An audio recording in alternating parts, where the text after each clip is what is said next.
Hey guys, Budget RC here.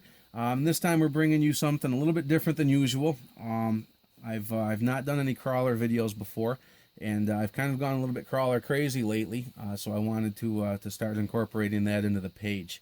Over the summer and toward the early fall, I built the bomber that you can see a little bit of in the background. Unfortunately, that got a little out of hand, and I don't think it really fits the theme of this page as well as I'd hoped. But the vehicle you see in front of you certainly does. In order to be able to do some crawling with my son, I wanted to have a second vehicle, but I wanted something that would definitely fit the Budget RC theme. After looking around, this is the vehicle I chose. I pre-ordered it. It came in a couple of weeks ago, and so far I've been having a lot of fun with it. I wanted to give you guys a quick rundown. It's not going to be an in-depth review. There's already a few of those out there on YouTube. No sense in reinventing the wheel.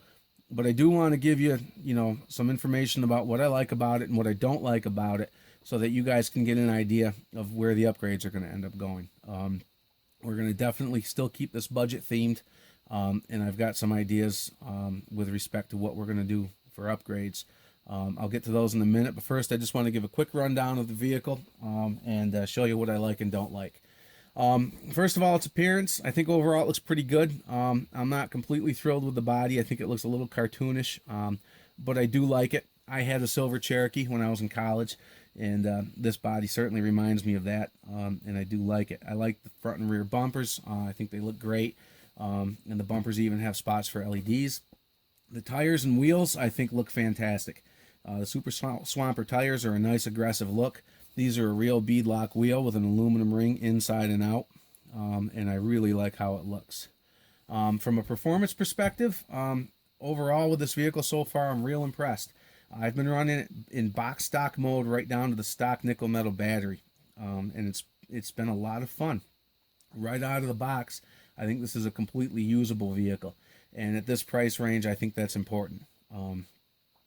When you buy a $400 or $500 crawler, yeah, you expect it to work right out of the box. With a $200 crawler, geez, maybe it will, maybe it won't. I'm happy to say that right out of the box, this thing's been a ton of fun. We'll have some running video before we do the upgrades, so you guys can get an idea of what it looks like. Now to take the lid off, show you under the hood a little bit. I'll get to some of my likes and dislikes, and first of all, we'll start talking about the electronics. The electronics themselves, I think, are really good for a vehicle in this price range. You've got a Hobby Wing 1040 speed control, brushed speed control. It's very basic, but it does the job. You've got a 550 size 19 turn brushed motor. It's got good torque. The speed on this thing, I think, is perfectly adequate. And I think when I move up to 3S, it'll be even better. Up front, it has a metal geared servo. You can see that right here.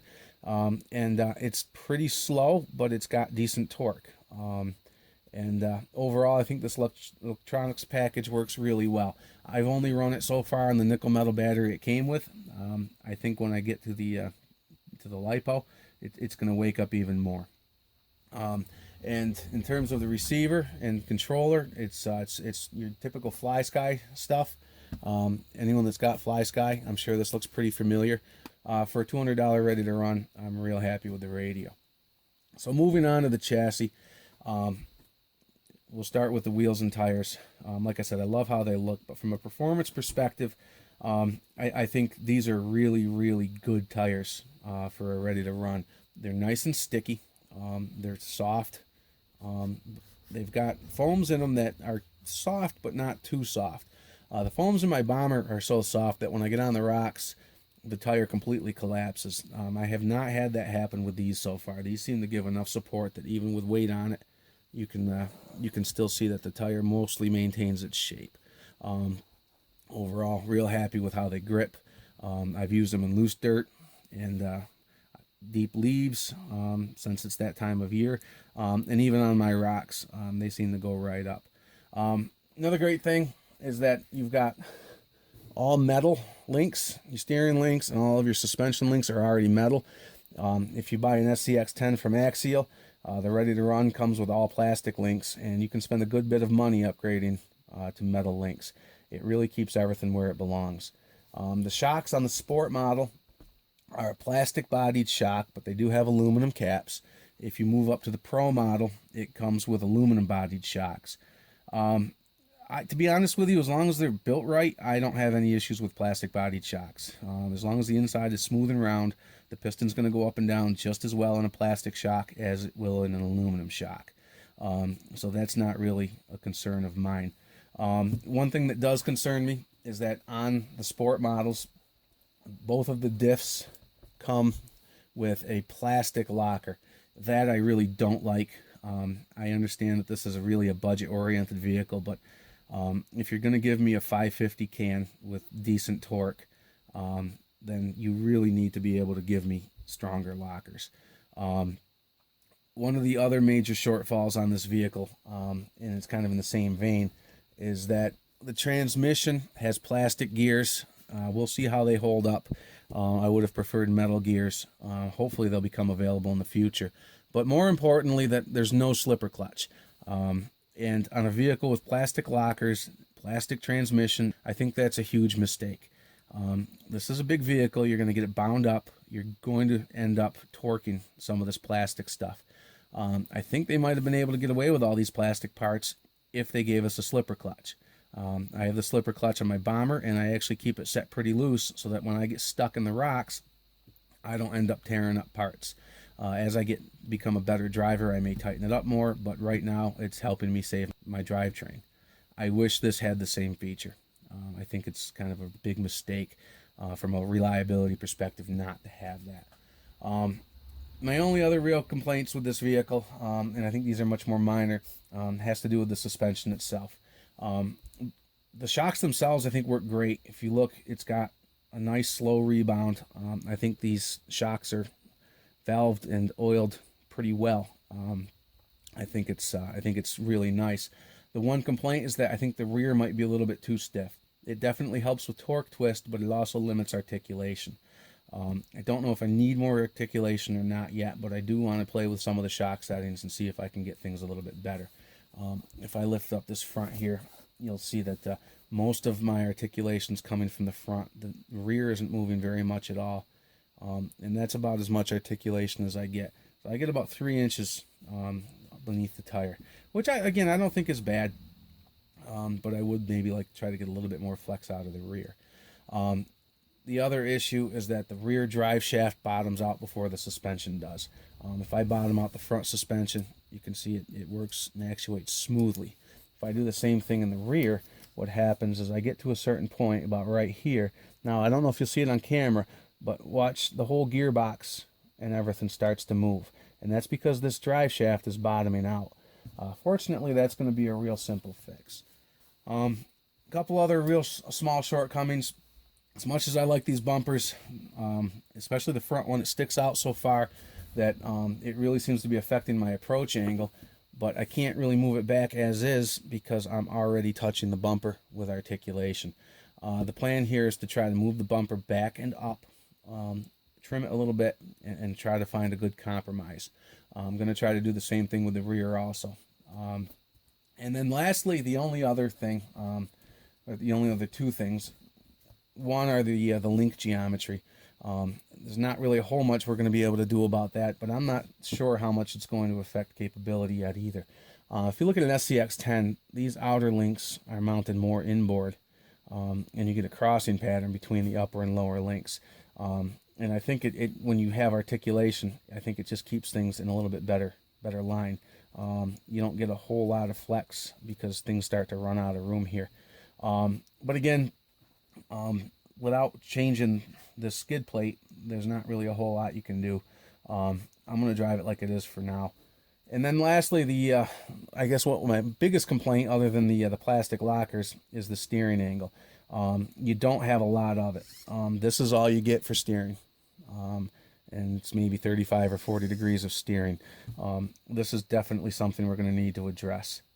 And with respect to addressing things, I've got a few areas that I've already identified for upgrades, and I'm going to have separate videos on each.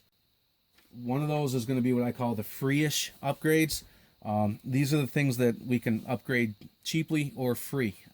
This is going to include trimming that drive shaft, moving and trimming those bumpers, and I'm going to countersink these skid plate screws here.